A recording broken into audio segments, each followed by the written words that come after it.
हरियाणा की हर अपडेट के लिए बेल आइकन दबाएं और सब्सक्राइब करें STV हरियाणा न्यूज।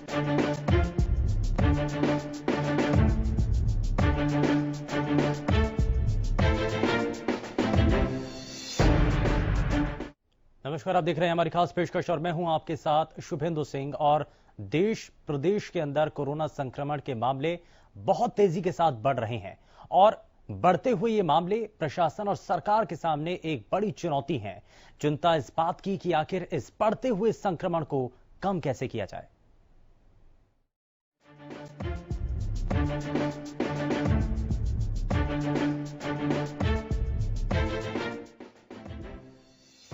कोरोना के मामलों में जबरदस्त उछाल आया है। गुरुवार को स्वास्थ्य मंत्रालय की ओर से जारी रिपोर्ट के मुताबिक पिछले 24 घंटे में 9,000 से ज्यादा मामले सामने आए हैं और पिछले 24 घंटे में ही जानलेवा बीमारी की चपेट में आकर 250 से ज्यादा लोगों की मौत हो चुकी है। वहीं 3,000 से ज्यादा मरीज अब तक ठीक हुए हैं। तेजी से बढ़ रहे मामलों के बाद अब देश में कुल मरीजों की संख्या 2,16,000 को पार कर गई है। इसमें से 6,000 से ज्यादा लोग अपनी जान गंवा चुके हैं। राहत की बात यह है कि करीब 50% यानी 1,04,000 से ज्यादा मरीज कोरोना से जंग जीत चुके हैं। अभी देश में कुल एक्टिव केस की संख्या 1,06,000 के पार है। पिछले कुछ दिनों में मरीजों के ठीक होने का आंकड़ा तेजी से बढ़ रहा है, जो कि स्वास्थ्य विभाग के लिए अच्छी खबर है। 15 अप्रैल में अगर देश का रिकवरी रेट करीब 11.42% था, 3 मई तक बढ़कर वह 26.59% हुआ। 18 मई को वही बढ़कर 38.29% और आज बढ़ते बढ़ते वह बढ़कर 48.07% हो चुका है। कंटिन्यूस एफर्ट जो फील्ड पर रहे हैं, either in terms of surveillance or in terms of contact tracing, या हम कैसे अर्ली केस आइडेंटिफिकेशन पर फोकस करें और साथ में जो केस पॉजिटिव आए उसको हम क्लिनिकली कैसे तरीके से मैनेज करें, उन एफर्ट्स के तहत हम पा रहे हैं कि जैसे कि 15 अप्रैल में अगर देश का केस फैटेलिटी रेट करीब 3.3% था, वह घटा 3.25% हुआ, घटते घटते 3.15% और अब वह घटकर 2.82% हो चुका है। इसी कंपैरिजन को अगर हम फैटेलिटी रेट को अगर हम देखें तो हम पाते हैं कि हमारे देश का fatality rate is among the lowest in the world. Corona से सबसे अधिक महाराष्ट्र प्रभावित है। यहाँ कुल मरीजों का आंकड़ा 75,000 के पार है। यहाँ अब तक कोरोना से 2,000 से ज्यादा लोग अपनी जान गंवा चुके हैं, जबकि 32,000 से ज्यादा लोग कोरोना से ठीक हो चुके हैं। महाराष्ट्र में अब भी कुल 40,000 से ज्यादा एक्टिव केस है। तो वहीं कोरोना के मामले में दूसरा नंबर तमिलनाडु का है। यहाँ 26,000 केस सामने आए हैं, जिसमें 200 से ज्यादा लोगों की मौत हो चुकी है। कोरोना के कुल केस के मामले में तीसरा नंबर राजधानी दिल्ली का है। यहाँ 23,000 से ज्यादा मामले सामने आ चुके हैं, जिसमें 600 से ज्यादा लोगों की मौत हो चुकी है, जबकि 9,500 से ज्यादा लोग ठीक हो चुके हैं। गुजरात भी कोरोना के मामले में तेजी से आगे बढ़ रहा है। गुजरात में कोरोना का आंकड़ा 18,000 के पार चला गया है, जिसमें 1,100 से ज्यादा लोगों की कोरोना से मौत हो चुकी है। हरियाणा में भी कोरोना का आंकड़ा तेजी से बढ़ रहा है। बुधवार को प्रदेश में कोरोना के 302 नए केस सामने आए हैं। अचानक से आई इस उछाल ने स्वास्थ्य विभाग की चिंता बढ़ा दी है। अगर बुधवार की बात करें तो गुरुग्राम से 132, फरीदाबाद से 69, सोनीपत से 28, नूह से 6, अंबाला से 8, पानीपत, पंचकुला, फतेहाबाद, भिवानी, कैथल, कुरुक्षेत्र से 1-1, करनाल से 10-10 केस सामने आए थे। तो वहीं रोहतक में भी 7 नए मरीज मिले हैं। बुधवार को नारनौल में भी 28 नए केस सामने आए हैं। तो वहीं हिसार में 8 नए संक्रमित मरीज मिले हैं। हरियाणा में अब तक 28,000 से ज्यादा लोगों को स्वास्थ्य विभाग ने मेडिकल सर्विलांस के दायरे में रखा हुआ है। तेजी से बढ़ते आंकड़ों के कारण रिकवरी रेट घटकर 36.87% पे पहुंच गया है, जबकि संक्रमण रेट 2.39% हो गया है। Bureau report, Haryana news.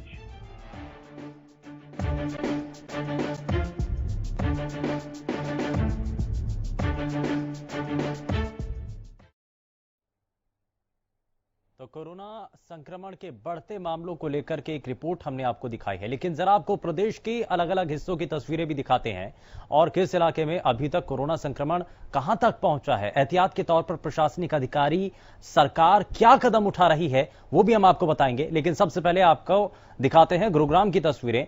हमारे संवाददाता मनोज वशिष्ठ सीधे हमारे साथ जुड़ चुके हैं, जरा उनका रुख कर लेते हैं। मनोज, क्या अभी तक जानकारी है? गुरुग्राम में बहुत तेजी के साथ संक्रमण फैलता चला जा रहा है, इसको लेकर के प्रशासनिक अधिकारी क्या तैयारियां कर रहे हैं, सरकार का कितना फोकस है, और अभी तक हरियाणा प्रदेश के अंदर सबसे ज्यादा संक्रमण के मामले गुरुग्राम में, तो फोकस कितना है और कितना ध्यान? लगभग 1200 के करीब जो है वो मामले पहुंचने वाले हैं, जिसमें से 288 लोग ही अभी तक ठीक होकर वापस घर पहुंचे हैं, जबकि 900 लोग जो हैं अपना इलाज अभी भी कोविड हॉस्पिटल्स या किसी निजी अस्पताल में करवा रहे हैं। शुभेंदु, आपने जिक्र किया कि सरकार की तरफ से क्या तैयारी, सरकार अपनी तरफ से तैयारी कर रही है। बेड बढ़ाने की बात की जाए या फिर ऐप बनाने की बात की जाए या कंटेनमेंट जोन बनाने की बात की जाए, वहां पर अधिकारी भी तैनात किए गए हैं जो कंटेनमेंट जोन बनाए गए हैं, लेकिन यहाँ पर लोगों को अपनी भागीदारी तय करनी होगी। साथ में प्रशासन को भी अब ऐसे लोगों के खिलाफ सख्ती से एक्शन लेना होगा जो इन नियमों का पालन नहीं कर रहे। नियम तो जरूर बना दिए गए हैं कि मास्क लगाना अनिवार्य है, सोशल डिस्टेंसिंग का ध्यान रखें, लेकिन आज भी जो लोग हैं वो सोशल डिस्टेंसिंग का कहीं पे भी ध्यान नहीं रख रहे हैं। हम अक्सर देखते हैं कि एक बाइक पे ट्रिपलिंग हो रही है, 3-3 लोग बैठकर जा रहे हैं, तो सोशल डिस्टेंसिंग कहीं पे भी नहीं है। लोगों में लापरवाही लगातार बढ़ती चली जा रही है। जी शुभेंदु। लेकिन इसमें मनोज, क्योंकि अगर ऐसा हो रहा है, लापरवाही बढ़ती जा रही है, तो प्रशासन की ये जिम्मेदारी है कि नियमों को देखा जाए, कहां पर अगर अनदेखी हो रही है वहां पर सख्ती के साथ उनका पालन करवाया जाए। इसको लेकर के अभी अभियान, क्योंकि हमने देखा कि शुरुआत में जो है प्रशासनिक अधिकारी बहुत ज्यादा सतर्क थे, उन्होंने जहां पर भी नियमों की अवहेलना हो रही थी, उल्लंघन हो रहा था, वहां पर उन्होंने चालान भी किए और वहां पर सख्ती के साथ उन नियमों का पालन भी करवाया। इसको लेकर के गुरुग्राम में अभी तक कोई कोशिश है या इस तरफ कोई बढ़ता हुआ कदम, लोगों को जानकारी दी जा रही है, क्या जागरूक किया जा रहा है? देखिए शुभेंदु, इस तरफ मैं ये कहना चाहूंगा कि इस तरफ नियम जरूर बनाए गए, जैसे मैंने जिक्र किया कि नियम जरूर बना दिए गए कि मास्क लगाना अनिवार्य है, सोशल डिस्टेंसिंग का ध्यान रखें, लेकिन अभी तक ऐसे लोगों के प्रति कोई जवाबदेही तय नहीं की गई है। हमने सदर बाजार का भी मुआयना किया, वहां पर लोग जरूर नियमों की धज्जियां उड़ाते दिखाई देते हैं, लेकिन वहां पर कोई ऐसे अधिकारी मौजूद नहीं है जो इन लोगों से जुर्माना वसूलें, इन लोगों के खिलाफ सख्त कार्रवाई करें, ताकि और लोगों में भी संदेश जा सके कि हमें अब नियमों का पालन करना है। जी शुभेंदु। बिल्कुल, बहुत शुक्रिया मनोज इस पर जानकारी देने के लिए। तो गुरुग्राम की तस्वीरें, गुरुग्राम से जानकारी, गुरुग्राम में बढ़ते मामलों की एक रिपोर्ट जो है, ग्राउंड रिपोर्ट, वो हमने आप तक पहुंचाई है। लेकिन जरा फरीदाबाद का रुख कर लेते हैं। राजेंद्र दहिया हमारे संवाददाता सीधे हमारे साथ जुड़ चुके हैं। राजेंद्र, क्या अभी तक जानकारी है? फरीदाबाद में बढ़ते मामले, दूसरे नंबर पर हरियाणा प्रदेश के अंदर वो इलाका, वो जिला जहां पर कोरोना संक्रमण के ज्यादा मामले सामने आ रहे हैं, अभी तक की जानकारी क्या है? बिल्कुल, मैं आपको बता दूं कि 525 के करीबन यहाँ पर अब तक टोटल मामले सामने आए हैं। इनमें से 174 लोगों को डिस्चार्ज किया जा चुका है, बाकी सभी इनमें से कुछ होम आइसोलेटेड हैं और कुछ को अस्पताल में दाखिल कराया गया है। लेकिन जो सबसे चिंताजनक बात है, हरियाणा में सबसे ज्यादा मौत का आंकड़ा फरीदाबाद से सामने आया है। 10 लोगों की मौत फरीदाबाद में हो चुकी है और कहीं ना कहीं इसको लेकर दहशत लोगों में बनी हुई है। और आज की अगर बात करें तो सिविल अस्पताल फरीदाबाद जो है वो भी इससे अछूता नहीं है। सरकारी अस्पताल जो सबसे बड़ा है, वहाँ इमरजेंसी में भी एक केस मिला है, जिसके बाद इमरजेंसी को बंद कर दिया गया और तमाम जो मरीज हैं वो बाहर बैठे हुए हैं। लगातार कोरोना का डर जो है लोगों में बैठता जा रहा है और आंकड़े जो है लगातार बढ़ते जा रहे हैं। जी, लेकिन राजेंद्र, इसमें क्योंकि ये भी जानकारी है कि कोविड वार्ड बनाने के लिए कई अस्पतालों को पूरा जो है उसके लिए कोविड के लिए ही तैयार कर दिया गया है, तो अगर किसी शख्स को कोई तकलीफ होती है या दूसरी कोई बीमारी होती है तो उसके लिए क्या सुविधाएं हैं, क्या उसके लिए भी इंतजाम किए गए हैं? देखिए, बिल्कुल शुभेंदु, मैं आपको बता दूं, जिस तरीके से जो प्राइवेट अस्पताल है वो भी इसमें पूरा सहयोग कर रहे हैं और 5000 बेड की व्यवस्था फरीदाबाद के अंदर की गई है। किसी को अगर अन्य बीमारी है तो उसका भी इलाज जो है डॉक्टर दे रहे हैं, तो या घर जाकर दें या अस्पताल में दें, वो लगातार कोशिश है उनकी।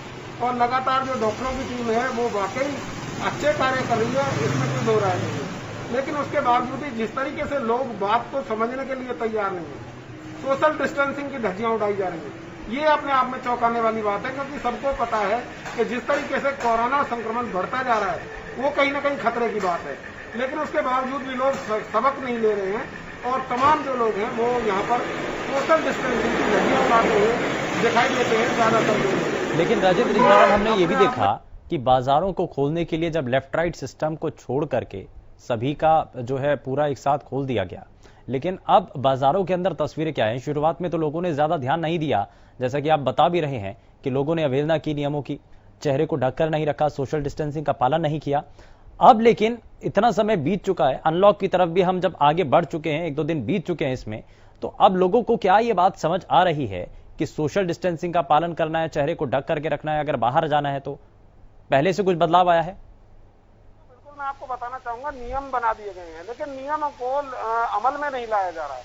तमाम जो मार्केट है दोनों तरफ की खुली हुई है। ऑडिविल का जो मामला, वहां भी लोग जो है धज्जियां उड़ा रहे हैं नियमों की।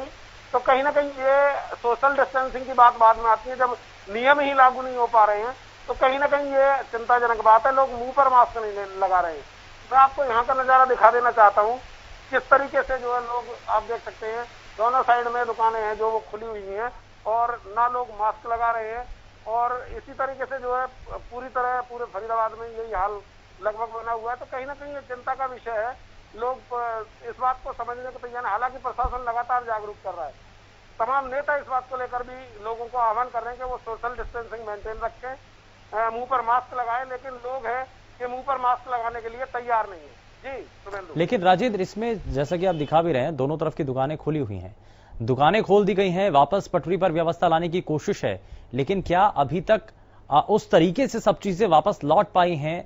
बाजारों के अंदर उतनी रौनक है क्या? क्या खरीदार उतने आ रहे हैं दुकानों पर?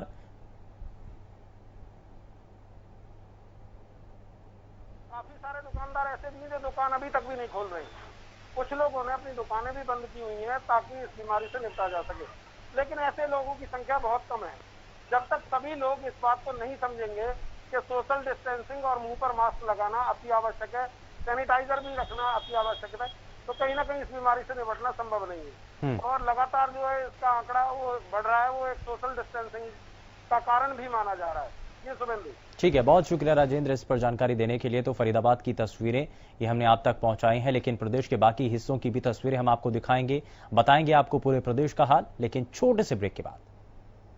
ब्रेक के बाद आप सभी का स्वागत है और जरा जल्दी से आगे बढ़ते हैं। प्रदेश के बाकी हिस्सों की तस्वीरें भी आपको दिखाते हैं और ये बताते हैं कि प्रदेश के बाकी हिस्सों में क्या तस्वीरें हैं। जरा आपको अब सोनीपत लिए चलते हैं, जहां से हमारे संवाददाता लाजपत हमारे साथ जुड़ चुके हैं। जरा उनका रुख कर लेते हैं। लाजपत, अब क्या स्थिति है सोनीपत के अंदर, क्योंकि कोरोना संक्रमण के मामले एकाएक सोनीपत के अंदर तेजी से बढ़े, लापरवाही की तस्वीरें भी देखने को मिली, बॉर्डर पर जाम लगता हुआ देखा।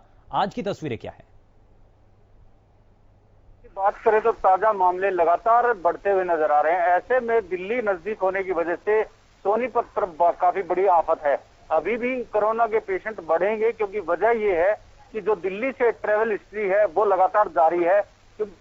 ई पास को लेकर लगातार जो गाड़ियां जा रही हैं, जो ड्यूटी पर जाने वाले व्यक्ति हैं, वो लगातार आवागमन है, उसको मद्देनजर रखते हुए पेशेंट यहाँ पर लगातार बढ़ेंगे।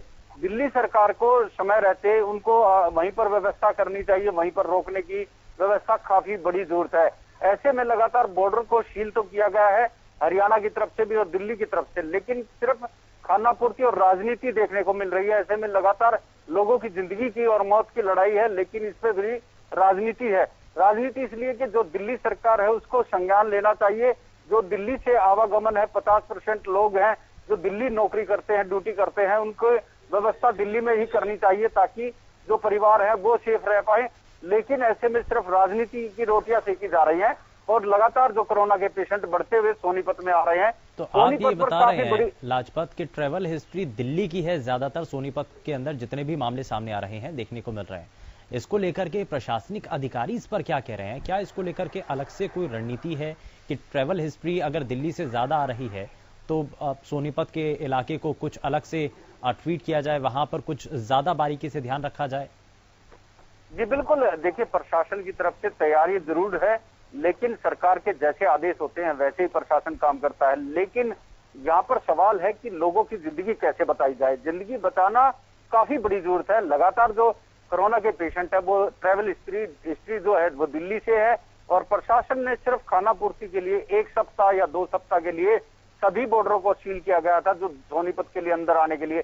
लेकिन अब फिर वही स्थिति है कि आना जाना शुरू हो गया है। उससे लेकर लगातार ट्रैवल हिस्ट्री भी दिल्ली से है और लगातार जो ड्यूटी कर रहे हैं वो दिल्ली से आवागमन है। ऐसे में जो आसपास के पड़ोसी हैं या रिश्तेदार हैं या यार दोस्त हैं, उनमें भी कोरोना का लगातार प्रकोप बढ़ता हुआ नजर आ रहा है। सोनीपत दहशत में है। दहशत की वजह दिल्ली की है। दिल्ली की वजह से सोनीपत आज पूरी तरीके से दहशत में है। कुछ लोग लापरवाह रोड पर दिखाई देते हैं। लापरवाह लोग उनको कहा जाएगा जो गांव की, अपने घर की और लोगों की जो सेहत के साथ खिलवाड़ कर रहे हैं।